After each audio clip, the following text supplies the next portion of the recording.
Hello guys, मेरे को federal bank की तरफ से एक गिफ्ट कार्ड मिला है। चलिए इसको फाड़ते हैं और देखते हैं क्या क्या इसमें है। तो इसमें फाड़ रहा हूँ मैं। वाह गजब, इसका डब्बा बहुत मस्त है यार। वो भी बिल्कुल फ्री में मिला है ये। इसमें देखते हैं, वाह गजब, ये तो पाँच पाँच चीज़ फ्री में हुए हैं।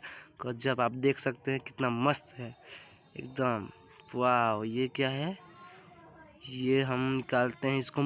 यार रे, मोमबत्ती मोमबत्ती, वो भी ग्लास में। फेडरल बैंक की तरफ से मोमबत्ती मिला है, ग्लास पूरा।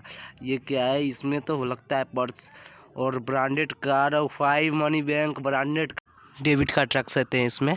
डेबिट कार्ड तो ये क्या है? ये आँख में कुछ, ये देखते हैं, इसको ओपन करते हैं। ओपन करके देखते हैं। ओ, ये तो आइस में लगाने वाला है। गजब, बहुत मस्त है। और आगे देखते हैं। आगे ये तो वजन लग रहा है इस डब्बा में। वो ये लगता है चॉकलेट है इसमें। एक बार देख रहे हैं, इसका खोलते हैं, ओपन करते हैं। इसमें चॉकलेट होगा।